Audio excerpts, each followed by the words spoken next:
Hello viewers, आज की इस वीडियो में हम लोग डिस्कस करने जा रहे हैं about the how to deal with multiple columns in SQL. ठीक है, जब आप लोग मल्टीपल टेबल्स के साथ डील करते हैं तो कैसे आप लोग उसको मैनेज करते हैं। ठीक है, यहाँ पर हमारे पास दो चीज़ें आती हैं। मैंने आपको जैसा कि पहले बताया हुआ कि हम लोग ऑनलाइन एक यूज़ करेंगे, जिस तरह के प्रोग्राम्स.com है। ठीक है, इसको हम यूज़ करेंगे ताकि हर कोई जो है वो इससे प्रैक्टिस कर सके और इसको ईजिली यूज़ कर सके। ठीक है, टू प्रैक्टिस दी एसक्यूएल। आज यहाँ पर मैं आप लोगों को बताता हूँ। पहले तो मैं आप लोगों को ये चीज़ सिखाऊंगा कि जो है वो हम लोग कैसे रेंडमली जो है हमारे पास, पहले तो हम लोग सब क्यूरीज को देखेंगे कि कैसे सब क्यूरीज के थ्रू हम लोग इस चीज़ को अचीव कर सकते हैं। ठीक है, तो देखते हैं, हमारे साथ चलें जी। यहाँ पर हमारे साथ दो टेबल्स हैं, एक कस्टमर टेबल है, ठीक है, एक ऑर्डर्स टेबल है। या ये चीज़ देखें आप, ऑर्डर्स टेबल में कस्टमर आईडी पड़ी हुई है। ठीक है, अब मैं ये काम करता हूँ कि इसको मैं यहाँ पर एक क्यूरी रन करता हूँ, सेलेक्ट स्टैटिक फ्रॉम, मैं चाहता हूँ ऑर्डर्स, नहीं, हाँ, या कस्टमर्स, COS customers where, मैं पूछता हूँ कस्टमर आईडी, इसको मैं यहाँ से कॉपी कर लेता हूँ। ठीक है, कस्टमर आईडी, ठीक है, कस्टमर आईडी इन, अब मैं यहाँ पर एक सब क्यूरी लगाता हूँ, इन नेस्टेड क्यूरी जिसे कहते हैं, मैंने आपको पहले बताया हुआ है। सेलेक्ट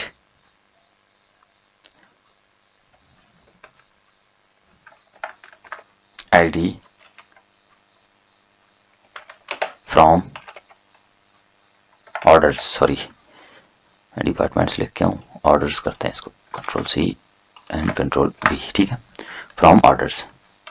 अभी इसको मैं ज़रा रन करके चेक करता हूँ।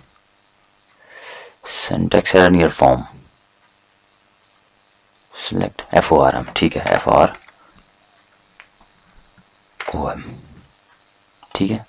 अभी इसको मैंने रन किया तो आप लोग ये चीज़ आप लोगों ने नोटिस करनी है कि तमाम यहाँ पर हमारे पास कस्टमर्स का डेटा, कितने कस्टमर्स का था, 1 2 3 4, ठीक है, 5 कस्टमर्स का था, लेकिन यहाँ पर 4 ही कस्टमर्स का। क्यों? क्योंकि यहाँ हमारे पास 4 ही कस्टमर्स ऐसे हैं, यूनिक कस्टमर्स। ये देखें आप, 1 2 3 4, यानी यहाँ पर हमारे पास 4 कस्टमर्स ऐसे हैं जिनकी कस्टमर आईडीज यहाँ मौजूद हैं और जिन्होंने ऑर्डर प्लेस किया है। ठीक है, ये देखें आप, A31, और उनका डेटा हमारे पास शो हो चुका है। ठीक है, अगर यहाँ पर मोर देन मतलब रेस होते तो हम लोग उनको भी कर लेते। अगर फॉर एग्जांपल अगर हम लोग कहते हैं कि यार हमें उन कस्टमर्स का सिर्फ डेटा चाहिए जिसने 400 से ऊपर के जो है ना वो ऑर्डर प्लेस किए हैं, order ID from orders where, मैं क्या किसको यूज करता हूँ, अमाउंट,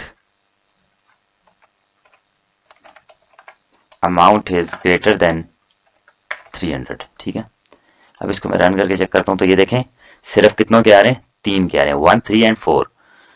तो आए देखते हैं, 1 ने 400 की खरीदी है, 3 ने 12,000 की खरीदी है और 4 ने 400 की खरीदी है। ठीक है, और 300 की भी खरीदी है। अब देखें यहाँ पर 2 था ना, 2 भी तो कस्टमर आईडी है। यहाँ पर इसने 250 की खरीदी है, तो ये देखें यहाँ पर उसका डेटा नहीं शो हुआ हमें कुछ भी।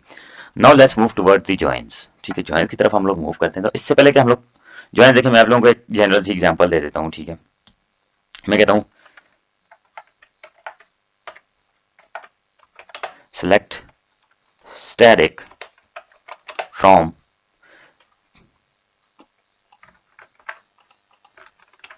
Customers comma orders. ठीक है, अब मुझे ये बात बताएं यहाँ पे क्या होगा। ये देखें यहाँ पे क्या हुआ है, यहाँ पे ये हुआ है कि दोनों के दोनों टेबल्स का कंबाइंड डेटा, ठीक है, जिसे कहते हैं ना कंबाइंड डेटा, ऑर्डर आईडी। अब ये देखें, मुझे ये बात बताएं, यहाँ पे कहीं इस कस्टमर्स वाले टेबल में आपको ऑर्डर आईडी नजर आ रहा है? नहीं, नहीं आ रहा ना। और यहाँ पर मैं आपको थोड़ा सा स्क्रॉल अप करूँ इसको, तो मैं आपको ये भी दिखाता हूँ। ये देखें, ये सारी चीजें, अब ये कस्टमर वाइज आ गई ना। देखें आप, मतलब कस्टमर 1, अब देखें कस्टमर 1 ने 2 ऑर्डर, 1 2 3 4, 4 एक ऑर्डर प्लेस किए हुए हैं। ठीक है, उनमें हम लोग देख लेते हैं क्या क्या खरीदा हुआ है इसने। कस्टमर 1 ने 400 अमाउंट, कीबोर्ड खरीदा हुआ है, माउस खरीदा हुआ है, मॉनिटर खरीदा हुआ है। ठीक है, अब यहाँ पर देखें आप लोग, सेम इसी तरह हमारे पास आपको शो हो रहे हैं, ठीक है। अब यहाँ पर इसे क्या कहेंगे हम लोग, ठीक है, इसे कहेंगे हम लोग फुल ज्वाइन। इसे कहा जाता है फुल ज्वाइन, जिसमें आप लोग दो टेबल्स को कंप्लीटली कनेक्ट करते हो कि वो जो है वो मतलब आपस में कोलैबोरेट करें। अब हम लोग देखते हैं जरा, इसी को देखते हैं थोड़ी मॉडिफाइड फॉर्म इसकी विद एलियासेस, ठीक है। हम इसको देख लेते हैं तो कि इसको एलियासेस के साथ कैसे यूज किया जाता है। तो चले हम लोग इसको यूज करते हैं विद एलियास। मैं कहता हूँ सेलेक्ट स्टैटिक, नहीं स्टैटिक नहीं, यहाँ पर थोड़ा सा हम लोग चेंज करते हैं ताकि आप लोगों को भी थोड़ा सा, मैं चाहता हूँ मुझे कस्टमर आईडी और फर्स्ट नेम चाहिए। सेलेक्ट कस्टमर आईडी, ठीक है, और आइटम कॉमा आइटम, ठीक है। मुझे चाहिए जी कस्टमर आईडी और आइटम चाहिए, ठीक है। सेलेक्ट दिस फ्रॉम, अच्छा मैं चाहता हूं कि मुझे ये तो चाहिए चाहिए, ठीक है। अब मैं थोड़ा इसको, अगर मैं इसको थोड़ा सा चेंज कर दूं, किस तरह इसको मैं, क्योंकि ये याद रखने फुल ज्वाइन है तो इसमें ऐसा हमें मेंशन करने की जरूरत नहीं होती आगे हम लोग, क्योंकि आपने बहुत सारी जगहों पे देखा होगा ज्वाइन आपको लिखा हुआ नजर आ रहा होगा, तो उसके लिए हम लोग फ्रॉम टेबल वन हमारे पास क्या है, कस्टमर्स, कस्टमर्स, ठीक है, और टेबल टू हमारे पास क्या आता है जी, ऑर्डर्स। यहाँ पर मैंने कस्टमर्स और ऑर्डर्स लिख दिया। अब आपको यही लगेगा कि कैसे, अब मैं यहाँ पर एक छोटा सा चेंज करूंगा, कस्टमर सी ऑर्डर्स ओ, ठीक है, कस्टमर्स सी ऑर्डर्स ओ। मैंने कहा वेयर, मुझे चाहिए क्या, मैं चाहता हूं कि किसको मैच करूं मैं, employee ID, where C dot, sorry employee निकल जाता, customer ID, C dot customer ID equals to, हमने ओ डॉट कस्टमर आईडी, ठीक है। मतलब मैंने कहा है कि इसको यहां से near customer ID,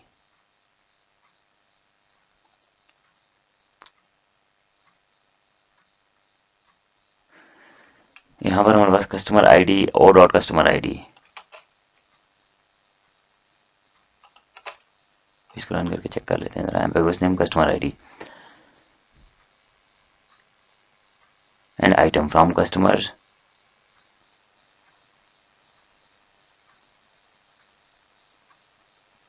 order O where C dot customer ID equals to customer ID. ये कह रहा है कि यहाँ पर एक एरर दे रहा है, ये कस्टमर आईडी इसमें मौजूद है ये, ठीक है, और ऊपर इसमें भी हमारे पास ये प्रेजेंट है। इसको हम जरा विदाउट एलियस करके चेक करते हैं, इसको हम लोग ऐसे काट देते हैं, इसको ऐसे काट देते हैं, where CUSTOMER customer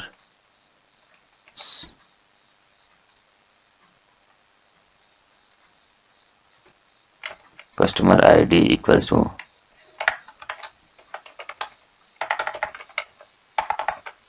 order dot customer ID ambiguous column name customer ID.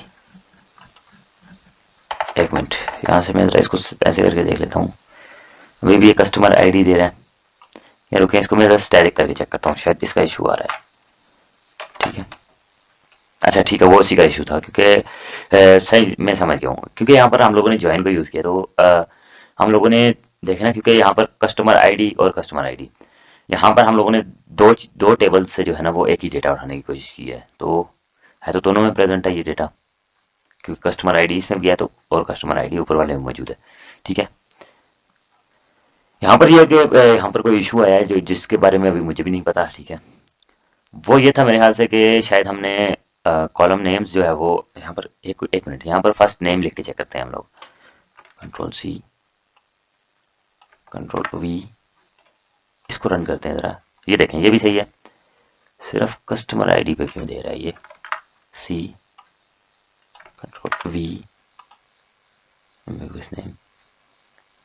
अच्छा शायद मेरे ख्याल से इसको थोड़ी कंफ्यूजन हो रही है, क्योंकि हम लोगों ने यहाँ पर मेंशन नहीं किया हुआ। हाँ शायद ये, एक मिनट में इसको जरा वीडियो को पॉज करके चेक करता हूँ।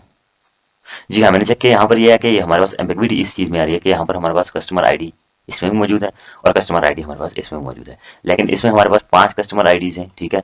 और यहाँ पर हमारे पास कुल 4 हैं, ठीक है? तो यहाँ पर ये एम्बिग्विटी आ रही है कि हम लोग कौन-सा कस्टमर जो है वो आईडी हम लोग एक्सट्रैक्ट करना चाह रहे हैं, कौन-सा वाला हम लोग मतलब उसको डिस्प्ले करना चाह रहे हैं, ठीक है? तभी यहाँ पर देखें ना आप लोग, तभी हम लोग अभी यहाँ पर आप लोग ये चीज़ देखें कि हम लोगों ने, क्योंकि ये दोनों टेबल्स में मौजूद है। अब दोनों टेबल्स में मौजूद होने की वजह से इसमें एम्बिग्विटी आ रही है कि अब इसमें से कौन सी चीज़ जो है वो यूज़र हमारा जो है वो हमसे डिस्प्ले करने को कह रहा है। जिस तरह मैं अभी यहाँ पर अगर इसको काट के first name comma ITEM item करूँ तो यहाँ पर ये देखें बंदे का नाम आ रहा है और उसने जो चीज़ खरीदी है वो भी आ रही है, ठीक है? लेकिन सिर्फ उसका इसलिए नहीं आ रहा है क्योंकि वो इम्पैक्टवेस इसलिए बता रहा है कि इम्पैक्टिविटी का मतलब ये होता है कि मतलब जिसमें जो चीज़ जिसका आउटपुट जो है वो उसके पास क्लियर ना हो, ठीक है? क्लियर ना हो। अब उसके पास आउटपुट क्लियर नहीं है, क्यों नहीं है? क्योंकि आउटपुट उसके पास 2 कॉलम्स जो है वो 2 टेबल में सेम कॉलम मौजूद है और 2 कॉलम में 2 टेबल में सेम कॉलम मौजूद हो और वो सेम कंडीशन में होता तो उसे डिस्प्ले कर देता, ठीक है? अगर ये भी कस्टमर आईडी भी नीचे 1 2 3 4 होता जिस तरह ऊपर गिवन है और 5 होता तो ये उसको डिस्प्ले कर देता है एज इट इज।